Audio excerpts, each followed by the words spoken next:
Right. మన్యం అనేటువంటి కోటేశ్వరరావు గారు ఒక్క నిమిషం అండి. ఇరాన్ ఇజ్రాయెల్ వార్ కి సంబంధించి మరొక బ్రేకింగ్ న్యూస్ అందుతోంది. ఇరాన్ పై అమెరికా మొదలుపెట్టిన యుద్ధంలో కీలక మలుపు చోటు చేసుకుంది. అమెరికా అధ్యక్షుడు డొనాల్డ్ ట్రంప్ పై రష్యా తీవ్ర స్థాయిలో విరుచుకుపడింది. శాంతి దూత ట్రంప్ అసలు రంగు ఇదే అంటూ వ్యంగ్యాస్త్రాలు సంధించడం జరిగింది. ఇరాన్ పై అమెరికా దాడులు చూశాక ట్రంప్ ను శాంతి దూత అనుకోవచ్చా అని సూటి ప్రశ్నలు వేసింది. ట్రంప్ తన అసలు నిజాన్ని బయట పెట్టారని రష్యా ప్రధానమంత్రి చెప్పడం జరిగింది.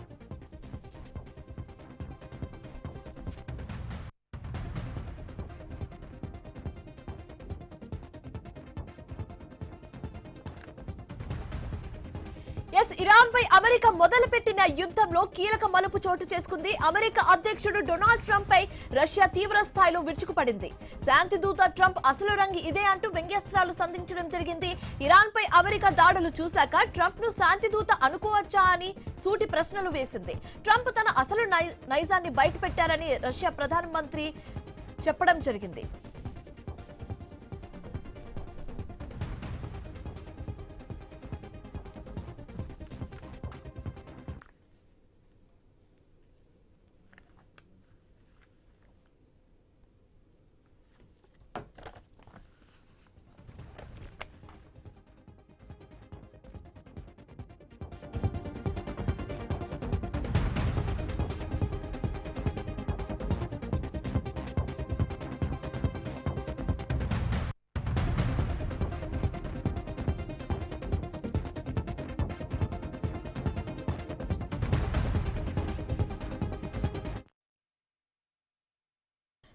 రైట్. ఇప్పుడు ఇదే అంశానికి సంబంధించి మరింతగా డిస్కస్ చేయడానికి మనతో పాటు జాయిన్ అవుతున్నారు పెంటపాటి పుల్లారావు గారు. సో ఆయనతో మాట్లాడదాం. పుల్లారావు గారు, మీరు చెప్పండి, ఎగ్జాక్ట్ గా ఇదే సిచ్యువేషన్ మనం ఒక 2 years బ్యాక్ కూడా చూసాము. సో అప్పుడు ఇరాన్ ఇజ్రాయెల్ మధ్య స్వయంగా అమెరికా ఇంటర్ఫియర్ అయ్యి యుద్ధాలను ఆపడమో లేకపోతే కొంచెం పాజ్ ఇవ్వడం అనేది మనం చూసాం ఆ సిచ్యువేషన్. కానీ ఇప్పుడు స్వయంగా అమెరికానే రంగంలోకి దూకి అసలు ఇరాన్ కి మేము అణు శక్తిని అసలు ఇవ్వబోమని అని ఒక స్టేట్మెంట్ అయితే పాస్ చేయడం జరిగింది. సో ఈ సిచ్యువేషన్ ని ఎలా చూడొచ్చు అంటారు? ఒకటి, ఇజ్రాయెల్ తో గత 3 రోజులు బట్టి అందరూ ఏమన్నారంటే ఇజ్రాయెల్ స్టార్ట్ చేస్తుంది యుద్ధం, ఇరాన్ తిరగబడుతుంది, అప్పుడు అమెరికా ఎంటర్ అవుతుంది. ఎందుకంటే అమెరికా స్టార్ట్ చేసింది యుద్ధం అని రాకూడదు. వాళ్ళ వ్యూహం చెప్తున్నాను, డిస్కషన్ జరిగింది అన్ని చోట్ల. సో అలాగే జరిగినట్టుగా ఉన్నది. ఇజ్రాయెల్ స్టార్ట్ చేసింది, ఇరాన్ తిరిగింది, అమెరికా జాయిన్ అవ్వడు. ఇదే మొన్న 2 సంవత్సరాల క్రితం మే 2024లో 25లో జరిగినట్టుగా ఇది ఆగదు. ఏదో రకంగా ఏదో క్రిటికల్ స్టేజ్కి వస్తుంది అని నేను భావిస్తున్నాను. క్రిటికల్ స్టేజ్, ఎందుకంటే ప్రపంచంలో అలా పరిస్థితులు అయిపోయినాయి. ఇప్పుడు రష్యా కలవ చేసుకోవాలి, చైనా కలవ చేసుకోవాలి. ఎంతవరకు కలవ చేసుకుంటారు వాళ్ళు, అది చూడాలి. దీంతో ఆగిపోతారా, లేకపోతే రష్యా చైనాకి వాళ్ళు ఏదో అందరినీ రెచ్చగొట్టి బయటికి తప్పుకుంటున్నారు, వెనజువెలాతో అలా జరిగింది, అది చూడాలి. తర్వాత చైనాకి ఉన్నది ఏంటంటే, ఎక్కడైతే దేశాల మీద శాంక్షన్స్ ఉన్నాయో చౌకగా ఆయిల్ కొనుక్కుంటారు. వెనజువెలా నుంచి చీప్గా డిస్కౌంట్లో వచ్చేది, ఇరాన్ నుంచి వచ్చేది, ఇవన్నీ ఆగిపోతాయి. సో దీంతో ఆగుతుందా అంటే కష్టం. వారు చెప్పినట్టుగా, కోటేశ్వరరావు గారు చెప్పినట్టుగా మనం వెయిట్ చేసి చూడాలి. ఊహ చెప్పమంటే మనం ఆలోచించవలసింది, తప్పకుండా ఇది సీరియస్ వార్ అవుతుంది. ఇలాంటి వాళ్ళ వ్యూ నేను చెప్తున్నా. ఇరాన్ వ్యూ వేరు. ఇరాన్ వ్యూ ఏంటంటే ఎలా తప్పించుకుందాం, కమేనీ మీద థ్రెట్ ఉండకూడదు, మెల్లిగా తప్పించుకుంటమే విజయం, బ్రతుకుంటమే విజయం అనే ఐడియా. అమెరికా ఇజ్రాయెల్ ఏంటంటే మళ్ళీ ఇలా ఛాన్స్ రాదు. తర్వాత ఇందాక ఒక పెద్ద విషయం మనం మర్చిపోకూడదు. ఇజ్రాయెల్ పూర్తిగా పెనట్రేట్ చేసింది ఇరాన్ నాయకత్వాన్ని. వాళ్ళు ఇష్టం వచ్చినట్టుగా చాలా మందిని చంపేసింది. 10 మంది ఇంపార్టెంట్ లీడర్స్ గత సంవత్సరంలో చచ్చిపోయారు, బాంబుల ద్వారా, బుల్లెట్స్ ద్వారా. అదంతా మనం చూసాం. టెలిఫోన్ బీపర్స్ పేలిపోయి లెబనాన్లో చంపేసింది. సో అంతా జరిగింది. ఇది ఎలా సింపుల్గా ఉంటుందా? ఖమేనీ దొరుకుతాడా? ఖమేనీని తీసేయాలని చాలా మంది కూడా ఇరానియన్ నాయకులు. ఇప్పుడు ఖమేనీ ఒక పెద్ద హాట్ టాపిక్. ఆ పేరు, ఆ వ్యక్తి గురించి పెద్ద హాట్ టాపిక్ అయి మారిపోయిందండి. ఎక్కడ ఉన్నారు అసలు? యుద్ధం జరిగినప్పుడు ఆయన అక్కడ ఉన్నారా లేదా? ఒకవేళ ఉండకపోతే ఎక్కడ ఉన్నారు, ఎక్కడ తలదాచుకున్నారు, అసలు బతికే ఉన్నారా అన్న క్వశ్చన్ కూడా రేజ్ అవుతుంది. తెలుసు బతుకున్నారు, బంకర్లో ఉంటాడు, దాక్కున్నాడు. ఇజ్రాయెల్కి సోర్సెస్ ఉన్నాయి. లేకపోతే మీరు అందరు జ్ఞాపకం చేస్తున్నా, వాళ్ళు ఎలా చంపారు? ఆర్మీ చీఫ్ ని చంపేశారు సులైమాన్ని. అలాగే హమాస్ చీఫ్ ఇరాన్ వస్తే అక్కడ అతను చంపేశారు. ఆ గదిలో బాంబులు పెట్టి ఎక్కడో ఉన్నారు. సో వాళ్ళకి ఇంటెలిజెన్స్ ఉన్నది. ఏం చేస్తారో మనం చూడాలి. ఈ 2 రకాల యుద్ధం. ఒకళ్ళ మీద ఒకళ్ళు బాంబులు వేసుకోవటం, తర్వాత అక్కడ మనుషుల్ని అసాసినేషన్ చంపేయటంతో చేస్తారా? అది తప్పకుండా చేస్తారు. ఇజ్రాయెల్ అనుకోండి, ఎవరు అనుకోండి, అది మాత్రం నేను ఎక్స్పెక్ట్ చేస్తాను. ఆ సర్ప్రైజ్ లేకుండా వారం రోజుల క్రితం ఇజ్రాయెల్ ప్రధానమంత్రి ఏమన్నాడు? మనం తయారీగా లేవు, యుద్ధం వద్దు, అలాగే డొనాల్డ్ ట్రంప్కి చెప్పాను అన్నారు. సో ఇందాక కుచిష్ఠా గారు కూడా అదే చెప్పారు. వాళ్ళు ఎప్పుడో తీసుకున్నారు నిర్ణయం. ఇదంతా నెగోసియేషన్స్ అంతా ఊరికనే ఉత్తి మాట అని సర్ప్రైజ్గా చేశారు. ఇది కొంచెం సీరియస్ వార్. పెరిగిపోతుందా, ఇక్కడే ఆప్ చేస్తారా చూడాలి. కానీ కొంతమంది క్యాజువాలిటీస్ మాత్రం ఉంటారు. ఇరాన్ నాయకత్వంలో ఉంటారా? కేరళీయంగా ఉంటారు. కొంతమందిని వాళ్ళు అసాసినేట్ చేస్తారని మనం ఎక్స్పెక్ట్ చేయొచ్చు, తప్పకుండా ఎక్స్పెక్ట్ చేయొచ్చు. రైట్ పుల్లారావు గారు, ఓకే అండి, ఓకే. సో సిచ్యువేషన్ అయితే మనం క్లియర్ గా చూస్తున్నాము. అక్కడ నుంచి ఇది ప్రస్తుతం మన ఐన్యూస్ స్క్రీన్ మీద కనిపిస్తున్న విజువల్స్ అన్ని కూడా ఇరాన్ లో ఉన్న తెహరాన్ ప్లేస్ నుంచి మనకి విజువల్స్ వస్తున్నాయి. క్లియర్ గా మనం చూస్తున్నాము విజువల్స్ లో అసలు బిల్డింగ్స్ కానివ్వచ్చు, ఆఫీసెస్ కానివ్వచ్చు, లేకపోతే ఇల్లు కానివ్వచ్చు, మొత్తం బూడిదైపోయే, అసలు ఎంత లైక్ ఎంత బ్లాస్ట్ జరిగి ఉంటే ఇలాంటి సిచ్యువేషన్ ని మనం చూడొచ్చు అంటాము. ఎంత ఎంత ఇంటెన్స్ గా వార్ జరిగి ఉంటే, ఎంత ఇంటెన్స్ గా అక్కడ బ్లాస్ట్ అయి ఉంటే ఇలాంటి సిచ్యువేషన్ ని మనం చూస్తున్నాము. సో ఇజ్రాయెల్లో లైక్ ఇరాన్ లో పరిస్థితి అయితే ఈ విధంగానే ఉంది. అక్కడ బిల్డింగ్స్ కానివ్వచ్చు, ఆఫీసెస్ కానివ్వచ్చు, ఇల్లులు కానివ్వచ్చు, అన్ని బూడిదైపోయి దానికి సంబంధించిన విజువల్స్ మనం చూస్తున్నాము. సో ఇది ఇరాన్ లో ఉన్న సిచ్యువేషన్. కానీ ఇజ్రాయెల్లో కూడా లైక్ ఇరాన్ అన్నట్టుగా మేము తిరగబడతాము, యుద్ధం మీరు మొదలు పెట్టారు కానీ మేము ముగిస్తాం అన్నట్టుగా ఇరాన్ చెప్పడం జరిగింది. కాబట్టి ఇప్పుడు ఇజ్రాయెల్లో కూడా ఆ దడ పుట్టే సిచ్యువేషన్ అక్కడ కనిపిస్తుంది. అక్కడ ఎలాంటి పరిస్థితి నెలకొంటుందా అన్న అనుమానాలు కూడా వ్యక్తమవుతున్నాయి. దానికి సంబంధించి ఇప్పుడు అలర్ట్ కూడా చేయడం జరిగింది, ప్రజలను అండ్ సైన్యంను అలర్ట్ చేయడం కూడా జరిగింది. సైరన్స్ కూడా మోగుతున్నాయి అక్కడ. సో రైట్, ఇప్పుడు రామ్మోహన్ రావు గారు మీరు చెప్పండి. ఇప్పుడు లైక్ 2 years బ్యాక్ ఇదే సిచ్యువేషన్ వచ్చినప్పుడు ట్రంప్ మధ్యలో దూరి నేనే సాల్వ్ చేశాను, నాకు నోబెల్ ప్రైజ్ రావాలి, అది పాక్ ఇండియా యుద్ధం కానివ్వచ్చు, లేకపోతే ఇజ్రాయెల్ ఇరాన్ యుద్ధం కానివ్వచ్చు, నా వల్లే ఈ యుద్ధాలన్నీ ఆగిపోయాయి, నాకు నోబెల్ పీస్ ప్రైజ్ ఇవ్వాలి అని ట్రంప్ చెప్పడం జరిగింది. కానీ ఇప్పుడు ఎందుకు ఇలాంటి సిచ్యువేషన్ క్రియేట్ అయింది? ఎందుకు ట్రంప్ ఇన్వాల్వ్ అవ్వడం, అంటే డైరెక్ట్ ఇండైరెక్ట్ గా ట్రంప్ ఇన్వాల్వ్ అవ్వడం మనం చూస్తున్నాము. సో ఎందుకు ట్రంప్ ఇన్వాల్వ్మెంట్ ఇంతలా ఉంది ఈ సిచ్యువేషన్ లో అడిగితే ఏం చెప్తారండి? ఇంతకుముందు గంట నుంచి మాట్లాడుకుంటున్నాం మనం. 2 నిమిషాలు చెప్తాను. ఇప్పటిదాకా సూత్రధారి అమెరికా, పాత్రధారి ఇజ్రాయెల్ అనుకుంటున్నాం ఇరాన్ మీద యుద్ధానికి. నేనే సూత్రధారిని అని కూడా సూత్రధారి, పాత్రధారిని కూడా నేనే అని చెప్పి అమెరికా అధ్యక్షుడు ప్రకటించేశారు కదా, నేను కూడా యుద్ధంలో ఉంటున్నాను, సమస్య లేదు. యుద్ధం వెనక కాదు, యుద్ధం ముందు నేను ఉన్నాను, వెనక నేను. ఇవాళ కొత్త కూడా కాదు. ఇంతకుముందు యుద్ధ విరామాన్ని తీసుకున్నారు. రకంగా చెప్పాలంటే ఊపిరి పీల్చుకోవడానికి యుద్ధ విరామాన్ని తీసుకున్నారు. ఇంతకుముందు కూడా బంకర్ల మీద దాడి చేసినప్పుడు అలీ ఖమేనీ చచ్చిపోయిన కూడా ప్రచారం చేసింది కదా. వీళ్ళు నిలువుగా తీసుకుపోయే క్షిపణులను కూడా అమెరికా విడిచి ఫెయిల్ అయింది. అమెరికా మనకు ఇరాన్ అధ్యక్షుడిని చంపడంలో చచ్చిపోయడానికి ప్రచారం కూడా చేసిండు, లేడన్నారు కూడా. ఇప్పుడు మళ్ళీ మొదటికి వచ్చింది కదా. అందుకనే ఇప్పుడు ఇరాన్ కు వ్యతిరేకంగా ఇజ్రాయెల్ భుజాల మీద పెట్టి తుపాకీ పెట్టి పేల్చే దానికంటే తాము కూడా దిగడానికి సిద్ధంగా ఉన్నామని ఒకసారి చేశారు కూడా. చెప్పాను కదా అంతకుముందు, యుద్ధం ఆగకుందు చేసిన పని అది. రెండోది ఏంటంటే ఇప్పటికి 15 రోజులుగా యుద్ధ మనకు పరిస్థితులు ఎప్పటి నుంచో నెలకొల్లినాయి. ఇటు పక్కన నౌకలు, యుద్ధ నౌకలను మోహరించడంలో కానీ, ఇటు పక్క ఒకరినో రెచ్చగొట్టే చర్యలు చేయడంలో కానీ మొదటి నుంచి యుద్ధం రాదనుకో అన్ఎక్స్పెక్టెడ్ గా నివారణ నిన్న వచ్చిన యుద్ధం కాదు కదా ఇది. రకం చెప్పిన ముగిసిన యుద్ధాన్ని మళ్ళీ మొదలుపెట్టారు. మళ్ళీ మొదలు పెట్టడంలో ఇరాన్ అన్న మాట కొంచెం అతిశయోక్తి అంటున్నాను నేను. మీరు మొదలు పెట్టారు, మేము ముగిస్తాం అనేది. ముగించడం ఉండదు అంటుంది. ఏ యుద్ధం కూడా ఎవరి చేతిలో ముగింపు ఉండదు, కాకపోతే అందరు కలిస్తే ముగింపు ఉంటుంది. రెండోది ఇక్కడ ఏంటంటే అమెరికా తన అనునాయి లేకపోతే తనకు తాబేదాన్ని పెట్టుకునే ప్రయత్నంలో భాగంగా రెజా పహ్లావని ముందుకు తీసుకొచ్చింది. చూసాం కదా, ప్రవాసంలో ఉన్న రెజా పహ్లావి ఇవాళ ఒక స్టేట్మెంట్ ఇచ్చారు. ఇంత ముందే మనం చూసాం కూడా. ఆ స్టేట్మెంట్ ఏమంటున్నాడు? ఇరాన్ లో శాంతి నెలకొని ఇరాన్ కు మంచి రోజులు వస్తున్నాయి అంటారు. మంచి రోజులు అంటే ఏ మంచి రోజులు అంటే ఇరాన్ ఓడిపోవాలని కోరుకుంటున్నాడు, చచ్చిపోవాలని కోరుకుంటున్నాడు. అంటే డైరెక్ట్ ఇంకేం. ఇప్పుడు ఈయన బయట ఉన్నాడు, ఆయనకు ఖమైనీ శత్రువు ఓడిపోతే తప్ప ఆయనకు స్థానం ఉంటది కదా. ఎవరు తెస్తారు? ఇవాళ చాలా దేశాల్లో గతంలో ఇరాక్ నుంచి మొదలుకొని చాలా దేశాల్లో ఇప్పుడు అత్యధిక మనకు మనకు వెనజులా కూడా తనని ఆయన పెట్టుకున్నారు కదా అమెరికా అధ్యక్షుడు.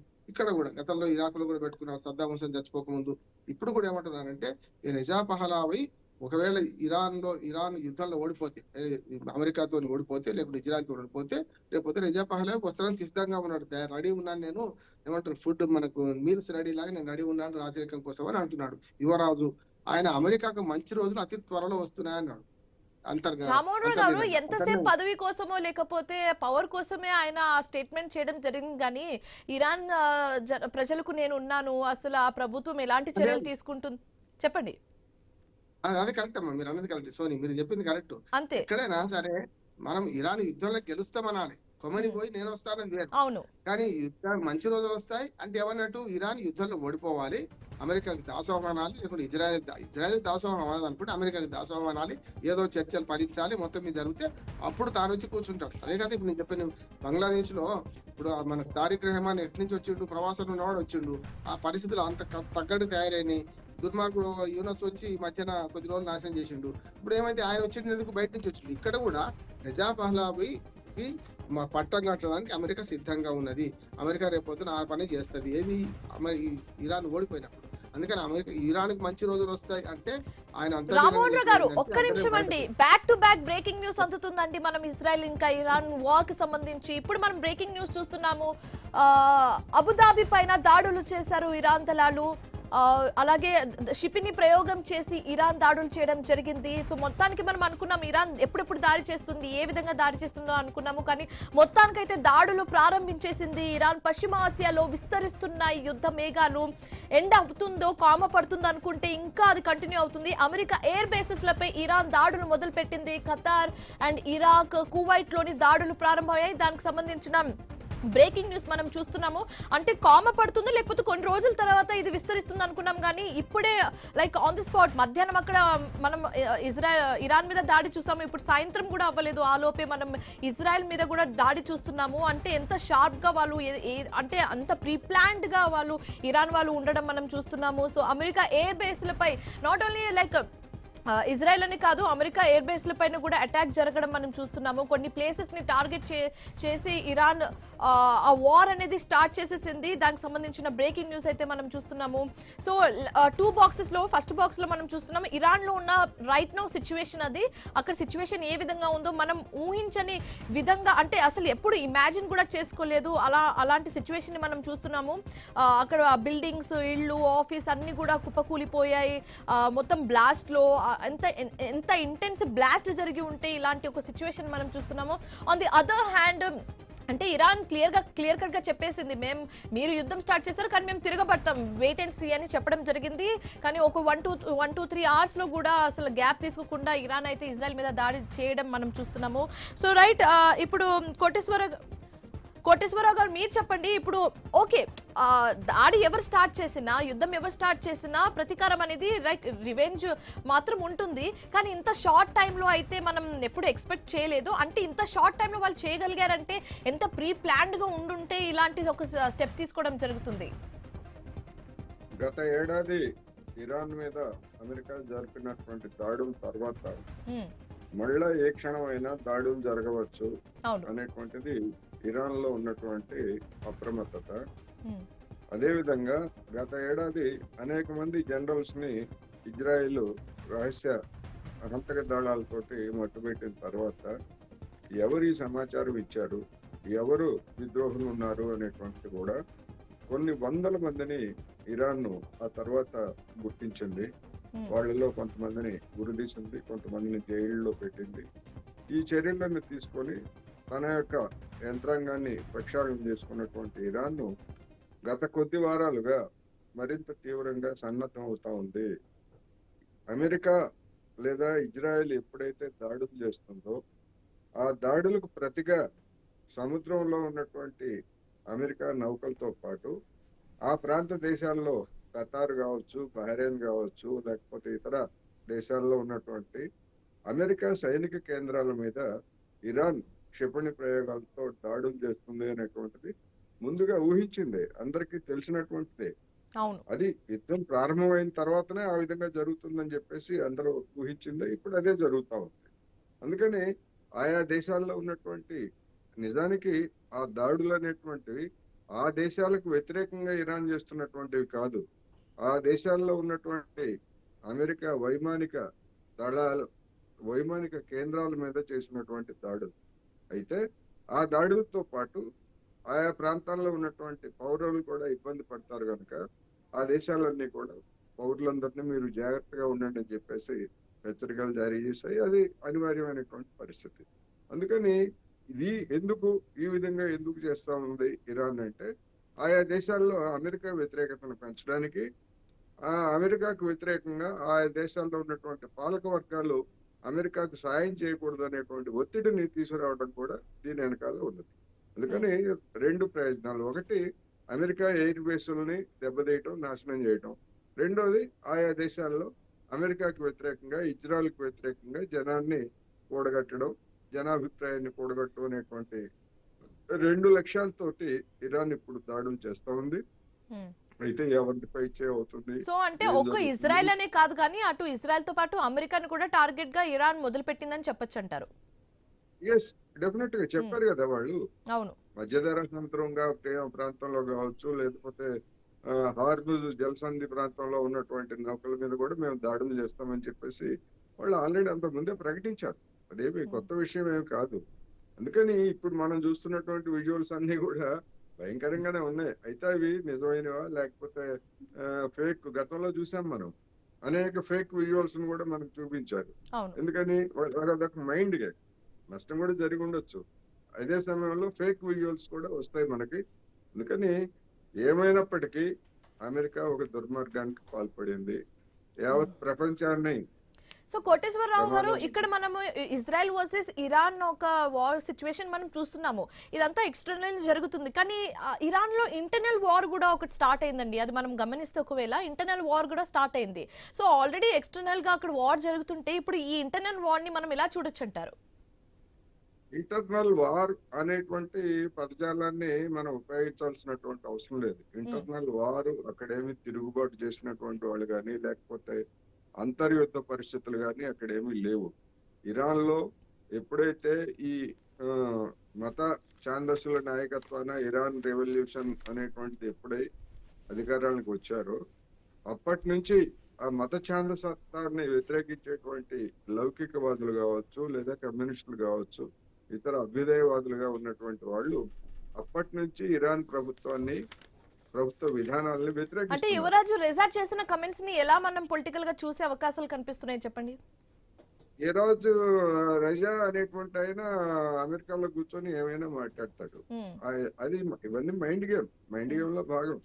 ఈ మైండ్ గేమ్ ని చూసి మనం అక్కడ ఏదో జరిగిపోతుంది అని అనుకోవాల్సినటువంటి అవసరం లేదు. అలా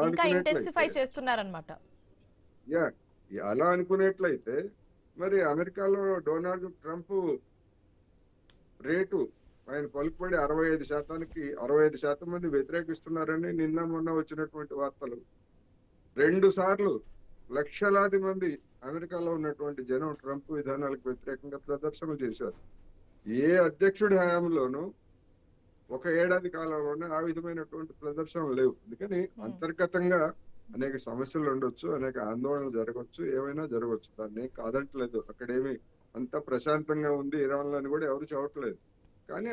ఇప్పుడు ట్రంప్ గురించి మనం మాట్లాడితే కోటేశ్వరరావు గారు, ఇప్పుడు ట్రంప్ గురించి ఒకవేళ డిస్కస్ చేస్తే గతంలో ఆ వార్ నేను ఆపాను, ఈ వార్ నేను ఆపాను, వాళ్ళ మధ్య అయోధ్య కూడా నేనే కుదిరించాను, నాకు నోబెల్ ప్రైజ్ రావాలి అని ఆయన స్టేట్మెంట్ పాస్ చేయడం జరిగింది. కానీ ఇప్పుడు ఆయన చూస్తుంటే అంటే రష్యా అధ్యక్షుడు కూడా ఆయన కూడా కొన్ని స్టేట్మెంట్ ని పాస్ చేయడం జరిగింది. మనం ఆయనని లైక్ అంటే నోబెల్ పీస్ ప్రైజ్ కి అవార్డ్ చేసే అంత పెద్ద పర్సనాలిటీయా అని మనమే క్వశ్చన్ చేసుకోవాలన్నట్టుగా పుతిన్ కూడా మాట్లాడడం జరిగింది. సో ఏంటి, దీన్ని ఎలా చూడొచ్చు? డొనాల్డ్ ట్రంప్ గాని అమెరికాలో అధ్యక్ష పీఠం మీద ఉన్నటువంటి ఎవరైనటువంటి వాళ్ళు గోముఖ వ్యాఘ్రాలు. వాళ్ళు చెప్పేటువంటి మాటలు, చేసేటువంటి చర్యలు ఇదే విధంగా ఉంటాయి అనేటువంటిది అందరు అధ్యక్షులు, అది డెమోక్రట్లా లేకపోతే రిపబ్లికన్లా అనేటువంటి దాంతో నిమిత్తం లేకుండా ఎవడు అధికార పీఠం మీద ఉంటే వాళ్ళు ఈ విధమైనటువంటి దుర్మార్గాలకి ప్రపంచంలో అనేక దేశాల్లో పాల్పడినటువంటి రక్తసిక్తమైనటువంటి చరిత్ర. అందుకని డొనాల్డ్ ట్రంప్ ఒక మైండ్ గేమ్. ఎవరొద్దన్నారు? ఇరాన్తో కుదుర్చుకున్నటువంటి అణు ఒప్పందం నుంచి బయటికి పోయింది ఎవరు? అమెరికానే బయటికి పోయింది. ఆ ఒప్పందం నుంచి ఏకపక్షంగా ఎదురుకుంది అమెరికా. మళ్ళా ఇప్పుడు అదే అమెరికా ఇప్పుడు మళ్ళా ఒత్తిడి చేస్తోంది. వాళ్ళేమి కాదంటలేదుగా. గతంలో మీరు ఒప్పందం నుంచి వైదొలిగారు. గతంలో ఇచ్చినటువంటి హామీలను మీరు అమలు జరిపేట్లయితే మేము అణు కార్యక్రమాన్ని నిలిపేస్తామని కూడా చెప్తున్నారు. కానీ వీళ్ళు కొత్త డిమాండ్లను తీసుకొస్తున్నారు అమెరికా వాళ్ళు. అంటే దాని ఉద్దేశం ఏంటంటే అసలు సమస్య అణు సమస్య కాదు, ఇరాన్ని దెబ్బతీయడం, ఏదో ఒక పేరుతోటి ఆ పశ్చిమాసియా ప్రాంతాన్ని భస్మీపట్లం చేయడం అనేటువంటిది అమెరికా లక్ష్యం. ఎందుకంటే దాని ఆయుధాలు అమ్ముడు పోవాలి. ఇతర దేశాలన్నీ కూడా ఆయుధాలు కొనుక్కొని తమ రక్షణ కోసం అట్టి పెట్టుకోవాలి. ఇదే అక్కడ ఉన్నటువంటి అసలైనటువంటి